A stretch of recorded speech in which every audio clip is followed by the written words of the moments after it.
welcome to AER Int channel, and welcome back to sheet metal course. Convert to sheet metal is another tool that allows us to take solid parts and make them to sheet metal parts. It's very similar to the tool we used in the previous video in a lot of ways. So we might have an external part that we've imported from somewhere else, or maybe we've got a team member who isn't that familiar with sheet metal and they just want to give us an overall shape to work with. We'll show how it works with an example.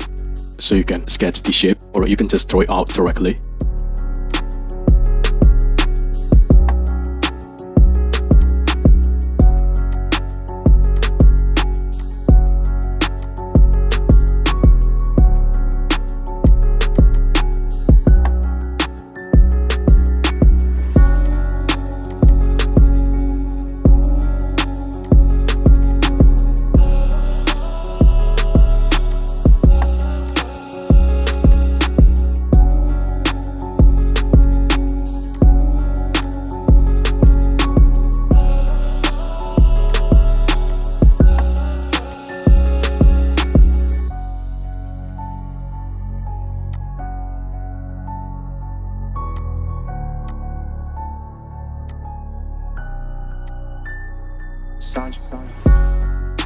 This is just an extrude that's 100mm wide, and I'll leave the sketch up on the screen for a moment if you just want to copy that and extrude it yourself.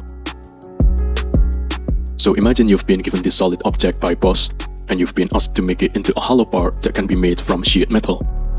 We could just measure everything up and then remake it from scratch, but in this case it's probably easier if we just convert it. In this video we'll look at the basic process of using convert to sheet metal, and then in the next one we'll look at some of the options in a bit more detail. So the first thing we need to do is choose the convert to sheet metal tool, which can be found here next to the base flange. On the left we get a lot of sheet metal options, and the main difference between this and the insert bends is that we can use this on an entirely solid body. We don't need to use it on a part that's already been shelled out. So down here we have the thickness, the bend radius, and a lot of other options, and we'll go through these now. The tool is actually very similar in operation to the insert bends that we just looked at. First, we have to select a fixed face. This is essentially our base flange, and I'm gonna choose this bottom face here. Then we can set the thickness and the bend radius. So let's try 2mm for the thickness and 1mm for the bend radius. Next thing we have to do is choose the edges we want to bend. So click in this bend edges box, and then go into our model in the graphics area and just select the edges we want to bend. So I'm gonna select this one and this one on the other side. And as we choose them, we can see they turn pink in some version, but mine is not. And it's the same color as this bend edges box here in some version, so it's all color coded. We can also try selecting this line. And as we do, we can see these other edges turn pink or purple. And they've been selected automatically down here, where it says rip edges. So Solidworks knows if we want to unfold these 3 pink edges, then we need to rip along these 2 purple edges. So this is a little bit smarter than the previous feature. And I'm now just gonna press OK, so we can make this feature and have a look what this creates.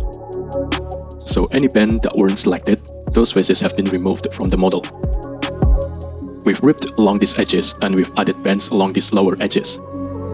If for some reason it was really important that we didn't have a gap here, that we had a bend here instead, we can now edit this convert to sheet metal part, and we can bend it in a slightly different way. So I'm gonna clear those bend edges, and I'm gonna select some different edges. So maybe if we didn't want a gap here, we could add a bend here on the bottom, and then these 2 curved edges. And we've automatically ripped along those bottom edges now. So if I press OK now, we've got a similar overall shape, but we've got a very different footprint, a different layout.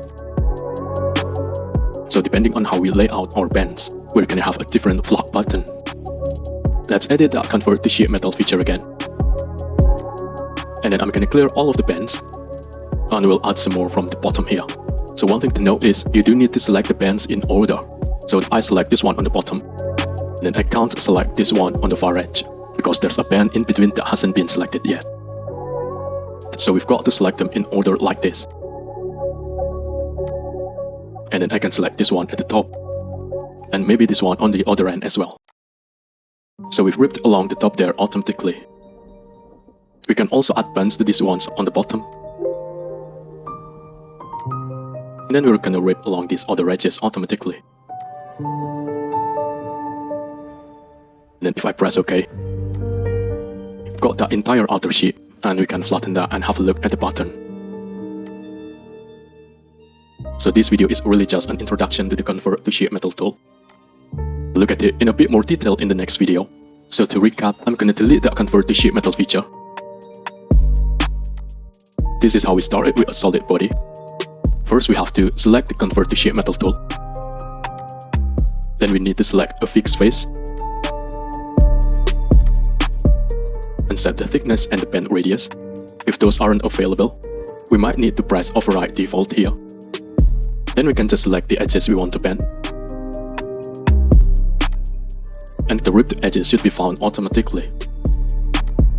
Remember that we can't select non-adjacent bends, so we've got to select them in order. And if we don't select any edges, then those faces will be removed from the model when we convert to sheet metal. So this tool is a really good way of taking a solid and converting it to sheet metal.